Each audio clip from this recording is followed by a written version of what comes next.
میرے سامنے ایک نعت خواہ ایک صاحب سے کہنے لگا، نعت حضور کی پڑھی جا رہی ہے۔ کبھی شعراء ایک کام کرتے تھے، وہ کہتے تھے شعر تیری نظر ہے، وہ غزل کا شعر ہے یا کوئی ایسا شعر ہے، لیکن ایک شعر ہے نعت کا، اس میں تو حضور کی تعریف ہے۔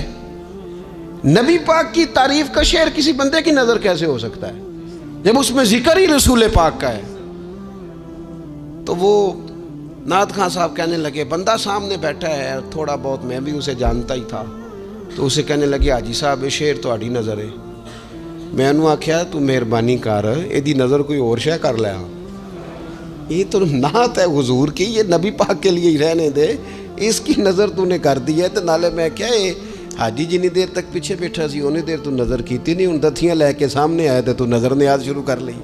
نہ کریں یہ کام، اس سے کوفت پہ، اور آپ یقین کریں میں ذمہ داری سے کہتا ہوں، یہ کام کرنے والا بھی تنگ ہوتا ہے، اور جس کے لیے کر رہا ہوتا ہے پتہ اسے بھی سارا ہی ہوتا ہے کہ چکر کیا چل رہا ہے، سب پتہ ہوتا ہے۔ تو اس تکلف میں جب انسان کام کرتا ہے تو کہاں تک بات جاتی؟ سخاوت کریں لیکن چڑھ کر کوئی کام نہ کرے۔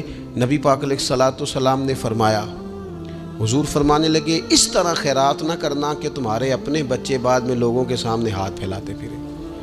حضرت سعد بن ابی وقاص رضی اللہ تعالیٰ عنہ نے عرض کیا تھا، یا رسول اللہ صلی اللہ تعالیٰ علیہ وسلم، میں سارا مال اللہ کی راہ میں خیرات کرنا چاہتا ہوں، میری ایک ہی بیٹی ہے، میں چاہتا ہوں سارا اللہ کے راستے میں دے دوں۔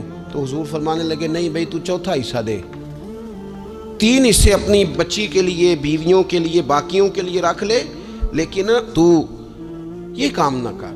تو میرے عزیز زندگی میں خرچ کرنے میں بھی اعتدال کا مظاہرہ کریں۔ مجھے پتہ ہے اچھی طرح کہ ہمارے ہاں ایک مزاج بن جاتا ہے، طبیعت بن جاتی ہے کہ اگر کسی شخص کو آپ تھوڑی سی مدد کرتے ہیں تو وہ سمجھتا ہے کہ اگر اس نے مجھے 20,000 دیا ہے تو یقیناً اس کے گھر میں 50 لاکھ پڑا ہے، وہ پھر اگلے ہفتے دوبارہ آتا ہے، ایک نئی مجبوری کا بھی اظہار کرتا ہے۔ یہ ساری چیزیں ہوتی ہیں، ان چیزوں کے بیچ ہی آپ کو نیکی کرنی ہے، لیکن افراط و تفریط سے بچنا ہے۔ اسی طرح کا معاملہ اپنی زندگی کے دیگر معاملات میں کریں۔ نبی پاک علیہ الصلوۃ والسلام نے سادگی کو پسند کیا ہے، حضور سادگی کو پسند کرتے، کھانے کے معاملے میں بھی اور کپڑوں کے معاملے میں بھی، لیکن اچھا لباس پہننے کی اجازت دیتے۔ حضور علیہ الصلوۃ والسلام نے ایک موقع پر ارشاد فرمایا کہ اگر کسی بندے کے پاس گنجائش ہے تو اسے اجازت ہے کہ 2 جوڑے کپڑوں کے کام کاج کے لیے رکھ لے، 2 جوڑے جمعے کے لیے رکھ لے۔ اور نبی پاک صلی اللہ تعالیٰ علیہ وسلم نے ایک شخص کو دیکھا جو مالدار تھا، لیکن اس کے کپڑے پھٹے پرانے تھے، لباس پرا گندا تھا، بال بکھرے ہوئے تھے۔ تو اللہ کے محبوب علیہ السلام نے فرمایا، تیرے اوپر اللہ کا فضل ہے، اور رب جب فضل کرے تو پھر اللہ فضل دیکھنا پسند بھی فرماتا ہے۔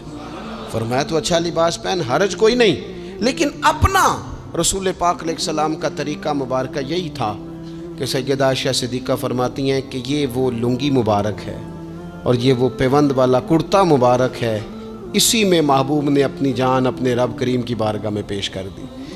اور فرماتی ہیں کتنے کتنے دن گزرے کہ رسول پاک علیہ الصلوۃ والسلام نے کھانا تناول نہیں فرمایا، کتنے کتنے دن گزرے۔ میں اس ساری بات کو اگر سمیٹوں نا تو میں یہ نوجوان اگر میری بات پر غور کریں تو اسلام کہتا ہے حضور خود کنگھی بھی فرماتے تھے، تیل بھی لگاتے تھے، امامہ بھی باندھتے تھے، سرما بھی پہنتے تھے، سادہ لباس پہنتے تھے لیکن صاف ستھرا۔ اسلام آرائش کی اجازت دیتا ہے، زینت کی اجازت دیتا ہے۔ آپ کنگھا کریں، تیل لگائیں، خوشبو لگائیں، سرما لگائیں، صاف لباس پہنے، کپڑے دھلے ہوئے پہنے۔ حضور نے حکمن کہا، تاکیدن کہا کہ جمعے والے دن نہا کے مسجد میں آیا کرو۔ اسلام آرائش کی اجازت دیتا ہے، بس نمائش سے منع کرتا ہے۔ دکھاوا نہ کرو، نمائش نہ کرو، یہ نہ کہو کہ میں نے اتنے لاکھ کا پہننا ہے، ذرا لاکھ پتہ جائے لوگوں کو۔ یہ نہ مزاج بناؤ کہ اوہو یہ تو میں نے جناب پچھلے ہفتے بھی پہنا تھا، یہ تو میں نے منگنی والے دن بھی پہنا تھا، نکاح والے، یہ نمائش ہے۔ نمائش سے اسلام منع کرتا ہے۔ اللہ کے پیارے رسول صلی اللہ تعالیٰ علیہ وسلم نے فرمایا، جس نے دنیا میں شہرت کا لباس پہنا، اس طرح کا لباس پہننا چاہا، اس طرح کے کپڑے زیب تن کرنا چاہے جس سے محسوس ہو کہ میں ایک بڑا آدمی ہوں، میں مالدار آدمی، جس نے دنیا کے اندر شہرت کا لباس پہنا، اللہ قیامت کے دن اسے ذلت کا لباس پہنائے گا۔ یہ معتدل کیوں نہیں رہا؟ اس نے کیوں حد سے تجاوز کیا؟ اس کو اس طرح نہیں کرنا چاہیے تھا۔